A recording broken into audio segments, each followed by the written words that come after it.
Good day.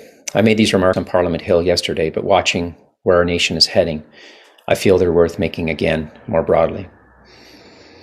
I'm Greg Hill. I co-direct a group called Free to Fly, made up of over 40,000 aviation passengers and professionals, all dedicated to the freedoms of our nation coast to coast.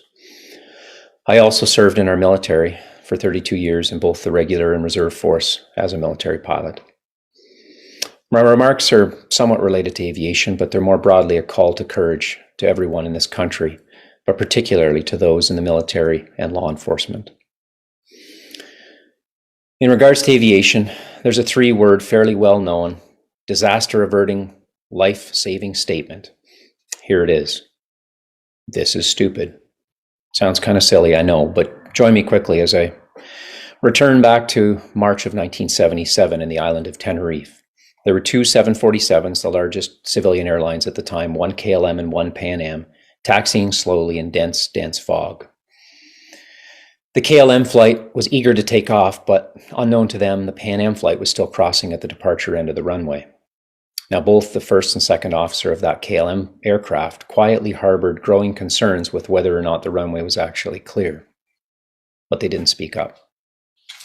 It had been a long day. They diverted from their original destination, and 243 passengers were tired, frustrated, and needed to get to their destination. Timelines were short. There was all sorts of compelling reasons for them to go. So the captain took the runway because he thought it was clear, and off they went. That KLM flight ended up slicing through the Pan Am jet, killing 583 people, and it remains to this day the greatest, deadliest disaster in aviation history. And with the throttles jammed wide open on that takeoff roll in the KLM flight, with the speed increasing towards 100 knots, the first officer, who seemed to have been concerned for a while, timidly says, "Is he not clear?" Now, from where we sit many years later, it's easy to see this as tragic and unbelievable, but it happened through what could be seen as a fairly simple combination of complacency, deferring to authority, and not wanting to rock the boat by questioning.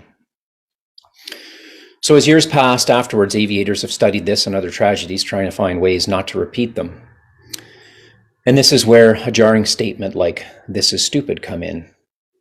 When the person you're flying with doesn't respond to typical prompts or does something ill-advised and time is short, then "this is stupid" or "this is dangerous" jar them awake to imminent danger.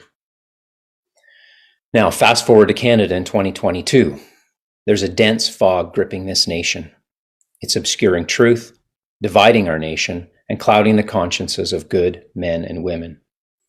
Our government has the throttles jammed full forward in a race for totalitarian control. Many of you have the power of influence, whether that's media, policing, politics, the military, business leadership. You know the truth of what's happening around you as you're told lies. When you're asked to repeat the lies, or worse, asked to crush the voice and freedoms of your fellow citizens. A voice inside you is saying, "This is stupid, this is dangerous, this is wrong," and it is. But that voice inside you is useless if you stay silent. You have to summon the courage to say no. I want to address our military and our law enforcement particularly. You stand in these hours in a unique and critical place. What we've witnessed over the past days is dark and difficult. Scenes most of us thought we'd never see in this nation, with law enforcement tactical equipment facing off against peaceful, unarmed demonstrators. Now, I've watched with renewed hope this week as some courageous officers have spoken out. We had a retired RCMP officer stand on Parliament Hill yesterday, speaking to the importance of his oath to uphold the Constitution and not comply with unlawful orders. This is huge, and we commend all of you who've spoken. You, as military and police, stand in the gap between the forces of tyranny and the freedoms of our people. Now, many more of you are actively but silently questioning what's being asked of you. I ask you, be silent no more.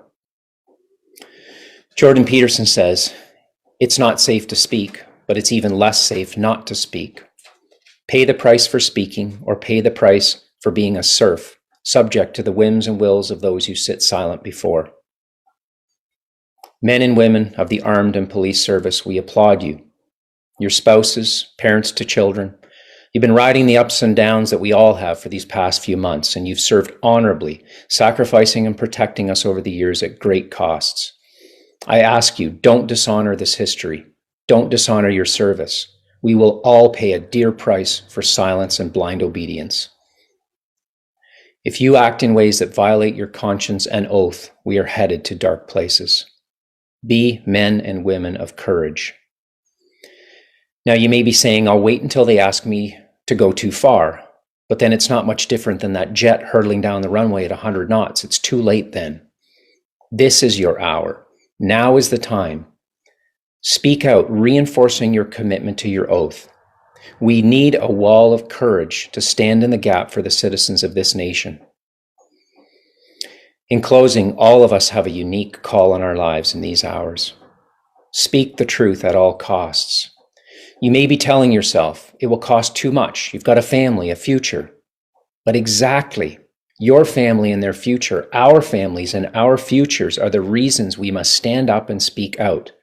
There is no future for our children if we enable the instruments of darkness with our silence. Make no mistake, we are in a battle for our future, and it will be a long battle. Mandates and injections, they're only the start.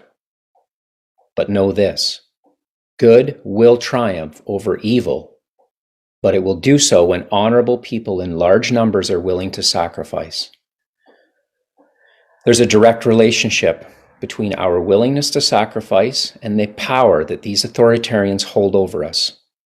A people who count it a joy to suffer loss for a greater cause disarm them of their power.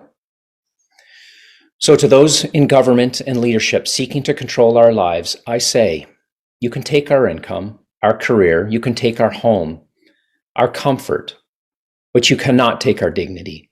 You cannot take our freedom to choose, and nor will you ever steal our resolve to fight for our freedom with all of our will. My fellow Canadian freedom lovers, let the nation know we won't be silent and we won't back down in our commitment to truth and freedom. May God keep our land glorious and free.